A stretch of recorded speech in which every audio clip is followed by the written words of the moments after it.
They have this ongoing program disguised as geoengineering, but I really believe, along with so many others now, there's a base layer under that for cosmic radiation management due to the increases in the galactic cosmic rays due to Earth's weakening magnetic field, as well as the polar wander that's happening that will eventually, I'm saying eventually end up in a magnetic pole reversal.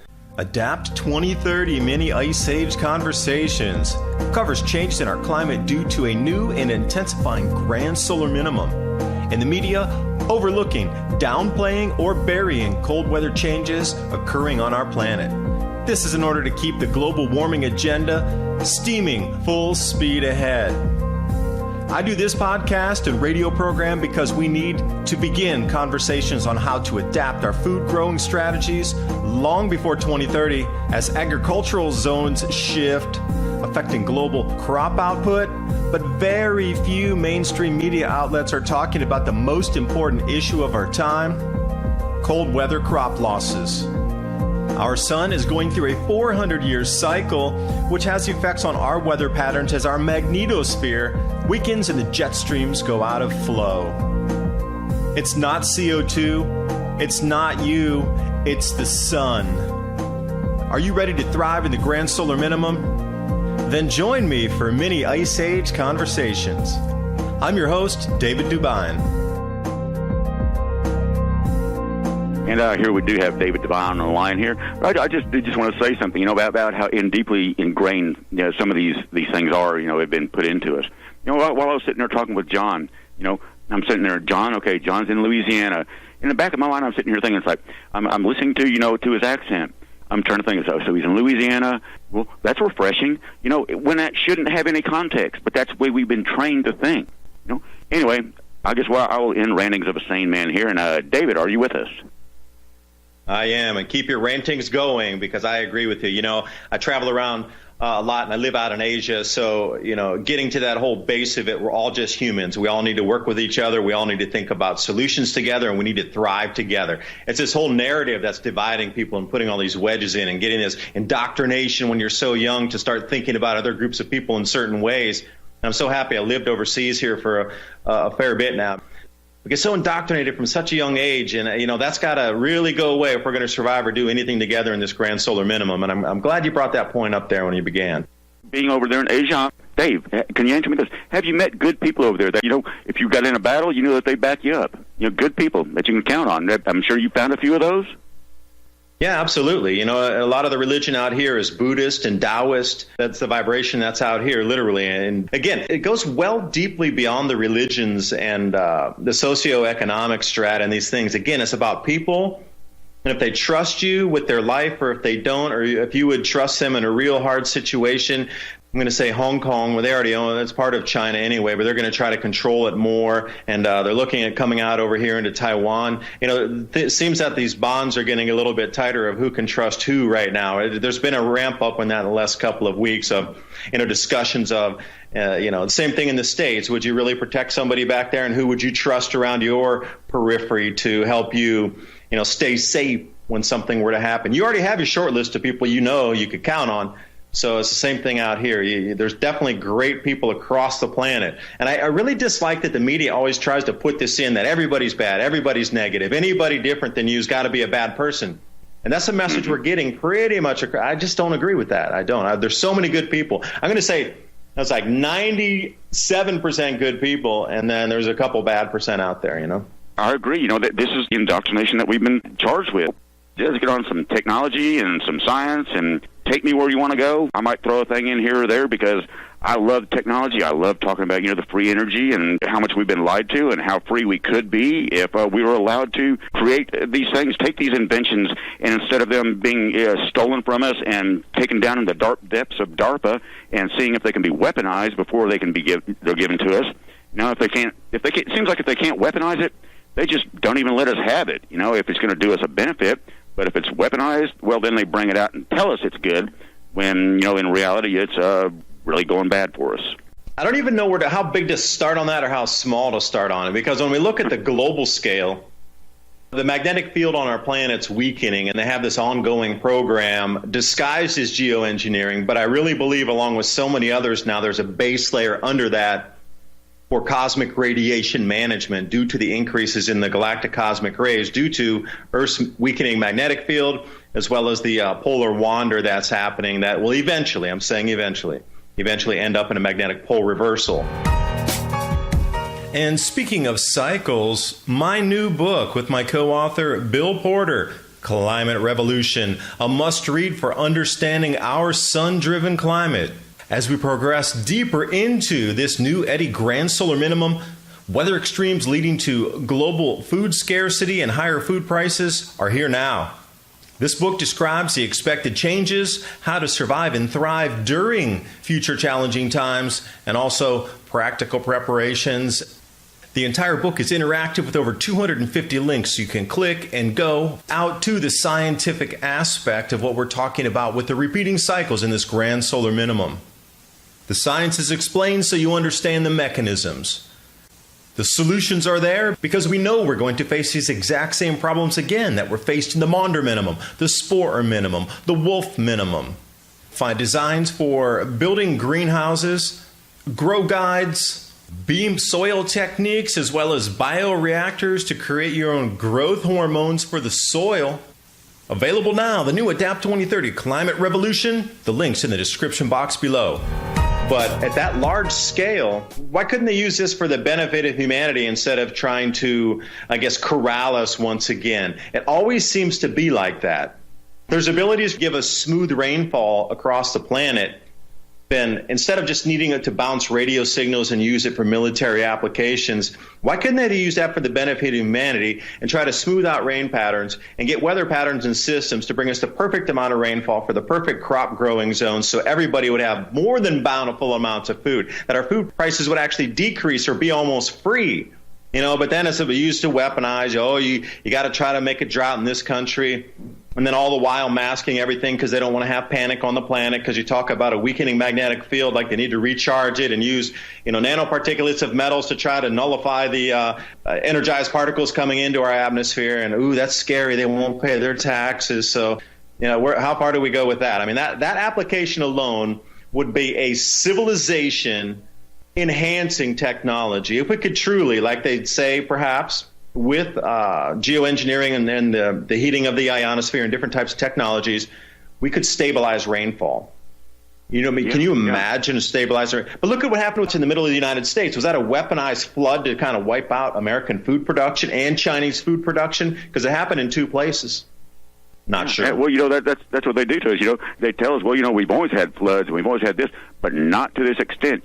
If there is something major going on out there, it's like, if they really told us that, everyone would panic, if they thought that there was some other life out there, because we've always been told that we're the only intelligent species that's ever been put here, because God, came and sprinkled a few little grains of something over here on the planet, and boom, there were people, and we're the only thing out there, Would it be that scary to know the realization that, wow, there are other forms of life out there, not on this planet, that are intelligent, that think, that have thought processes? Why is that so scary? Besides, it's a means of control. There's nothing else out there.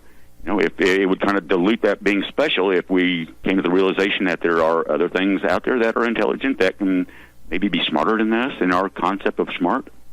No, that's it. I would be happy to chat with an extraterrestrial entity itself. I would like to learn the tech and how their civilizations evolved and what are the cycles that they know about the Birkeland currents in different stars on our spiral arm of the galaxy intertwined with our own solar system. What happens when there's electrical frequency changes in different stars in their part of the galaxy, their spiral arms. How is it all interconnected to us? Because those are the kind of questions I would really want to know, like the workings of their solar system from their star connected to another star and what they know about regional stars around them and then other classes of civilizations inhabiting those planets around there and what the tech is that they're using to jump from point A to point B. I say this in all seriousness. I really do believe in Stargate technology, that there are possibilities to jump to other distances far across the galaxy or far into other planets, even with our own solar system.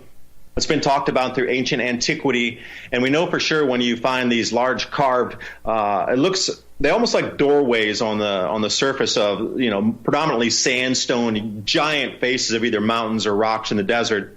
Those are conduits. You need to put your head up against those, and certain chanting frequencies will allow you to jump in or transit to a different place. It's been talked about for how many, 5, 6, 8,000 years.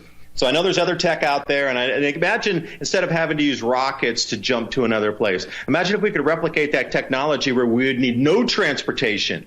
We could literally jump from New York to LA in like 2 seconds, and we could put all of our big trucks through, portals like this, and they could drive through in half of a second. We would need no fuel. We would need no airlines. Everything would be instantaneous. If you wanted to go have lunch in Italy, you just jump in there. You want to go rafting on the Zambezi River in Africa, there you go there for the weekend. This is the kind of idea where my mind is. This tech is being hidden from us to lock us in, like Tesla technologies. We don't need all this copper cabling across the planet and this spider web. We don't need it. No. Transmission of energy through the air. I've stood, between a couple of Tesla coils and grabbed, a fluorescent bulb. And wow, it lights up like a lightsaber in your hand. You don't feel a thing. Don't feel any detrimental effects. Of course, there could be long-term effects. They haven't informed us of those. But once again, what you're talking about, like Stargate, with the concept that time is a set thing. It's a duration, and that distance is a set thing between point A and point B. Our minds have been closed off to the possibility of what if that distance, that line, that timeline, could be bent and twisted, and instead of a straight line from point A to point B, it can be manipulated to where that line becomes a circle, and when it almost touches at both ends and you almost close that circle, well, you can jump from point A to point B, basically what we would consider instantaneously at that point. You just step across that little divide there, and you're at the other end. What used to take you light years to get to, you can just take one step across that little gap, and you're on the other side of the galaxy. It's kind of where you're talking about, the basically space-time. There are creations of us. It's a duration and it's a distance, but that it's not something that's immutably set, like we've been told it has been. TrueLeafMarket.com. I really want to talk about growing your own food, which will be a necessity moving forward. There's so many ways that we can go about growing different types of vegetables that we're going to need. Microgreens are incredibly nutritious. They're super fast to grow. In less than a week, you can have something that you can eat. Also, sprouts. We can get those a little bit taller, a little more dense, a little bit larger volume on the vegetation mass coming off of there. So how do you know what kind of sprouts to grow? How about wheatgrass or herbs? What about different types of herbs that we can add to our foods? Now, what I just described to you, there's a full range of starter guides there at TrueLeafMarket.com for you to take a look at. Even if it's just for your own knowledge and you don't purchase something from them, at least get the information so you know how to grow microgreens, you know how to grow sprouts, you understand what some of the herbs are for. TrueLeafMarket.com. Use the link below and give yourself the gift of organic and heirloom seeds. Yeah, that's correct. Absolutely. And again, if we could bring that same tech on a galactic level and we could bring it down to our own planet here, can you imagine how that would transition our entire society? Use a mind experiment to couple all this together for the benefit of humanity. If we were to use geoengineering and possibility for galactic cosmic ray management to give us completely stable rainfalls where we could produce the highest yielding crops that we could possibly get in areas to grow that are, in that grow zone for specific species of plant. And then we wouldn't need to have to pollute our environment with particulates, and we could jump through and have that instantaneous movement between cities, continents. How would that change our society the way we would think about things? We would need no fuel. There'd be no wars with fuel because we wouldn't need access to fuel. Because I'm probably sure that we could use Tesla technologies and antigravitics developed by Dr. Brown in the 1960s and even further back with Marconi to be able to use electric. Yeah, I mean, why don't we have weightless objects that are using counter-rotating disks? I mean, this stuff's been around since the 60s. We don't need fuel. Can you imagine coupling that with a delivery system where you can literally jump from cities across continents in seconds, where you wouldn't even need fuel to run those motors? You could push them electrically across the void that you're talking about. Now think about how different our society would be and how much we would not have to work. This manipulation of finance to keep people stuck in their slave positions would stop in a second. Like they'd have the whole reworkings of the way we perceive reality would be very different. So I'm wondering if out in the galaxy somewhere there is a society like this that has gone to the Uber for the benefit of that society versus the enslavement of it, like ourselves right now here. Yeah, like I said, I like your mindset. I like where you're going because, we've been trained basically to close our minds off. We are told information that we've got to, memorize, just rote memorization, and be able to vomit it back up when something called a test is put in front of us. That is reality. We've been told what reality is. We've not been taught to experiment and experience. Is this reality or is it not? We've been trained not to question, take something as fact. Evolution is fact. No, science itself says that. Science is never set. It is always changing. It is always questioning. That is science. It's questioning. It's finding out, is what we call truth, or is it particles smaller than the neutron and the proton and the electron? We pretty much know that there are quarks and it's all these other subatomic particles, and that's not the ultimate either, because what does it all come down to? What, just frequencies, wave particles, floating through space, which no one can really explain to us what a wave particle is. Does that electron that starts at the hydroelectric plant actually end up going through my washing machine when I'm cleaning my clothes? Or is it just a change in potential that Tesla figured out that all he had to do was stick an antenna up in the air and ground it and run it through a circuit, and hey, you could have free energy anywhere you want to. You wouldn't have to be tethered to the heat of the power company and be subservient to them. It gets cold, and I kind of like to stay warm, but I've got to have electricity to be able to do that. So you've got to be subservient to a power that's out there that it's perceived as a public good, but really it's a big means of control. If we had our free energy, you could stick an antenna up in the air and cook your lunch. You get cold, stick an antenna up in the air, you can get yourself warm. You're hot, hey, stick it up there, with something else. We can cool that air, and then we can stay cool. We got the energy to do it. That would make us really free. You wouldn't have to be tethered to that life support system. But I thought the science was settled. Yeah. They leave you locked in that box, right? They have all these other devices and ways that could free our lives. And when I say free our lives, I truly mean that, because look at the waking state of people on the planet. How much time is devoted each week to go to work to earn a salary to pay for these very same things we're talking about right now? Heating your home, buying your food, the fuels for transportation, the insurance on your car. We wouldn't need any of that, because if we were jumping from place to place, you wouldn't need the vehicles we wouldn't even need roadways as we perceive them as much as we have in our mind, the way we put out this highway system to get these clunky metal things to go down with rubber tires on them. It would be completely different. Maybe still clunky metal things, but I remember back the old Dick Tracy cartoons, where they're flying around in an anti-gravity chariot, talking to each other on their wrist TVs. They're communicators. Well, they've let us have the communicator finally after a long, long time, because back then, you remember back then, all the reports people were saying, scientists were saying, yeah, in 10 years we'll really be doing this. And then all of a sudden it just kind of dropped. Well, we've kind of got the wrist communicators now, but they don't let us have the electrogravitics, do they? Because we could just go anywhere we want to at any point that we wanted to, and not have to be restricted to roadways, license taxes, and all this stuff. They keep us constrained and under control.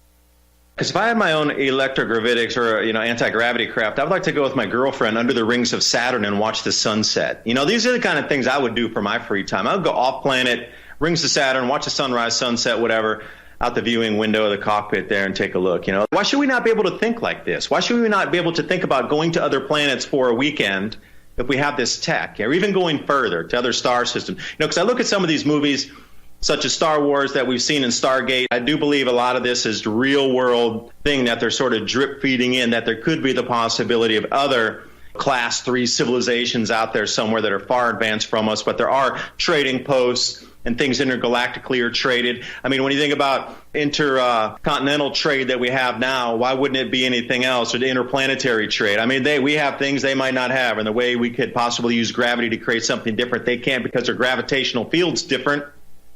Or the way they can construct molecules and atoms in some sort of a vessel that we can't do, because it's based on vibration and frequency and electricity, right? They could do something different that we haven't mastered the tech with yet. People have seen these unidentified object in the sky that zip, and they'll do 90-degree turns, an acute turn, and you come back the same direction at fantastic speeds. It's like, well, that's just got to be a figment of my imagination, because they'd get crushed if they went at a 90-degree angle doing that speed. And it's like, well, and once again, they keep us so preoccupied that we don't sit down and expand our minds and see possibilities. This video is brought to you by our friends at TrueLeafMarket.com. Heirloom and organic seeds for any grow zone on our planet.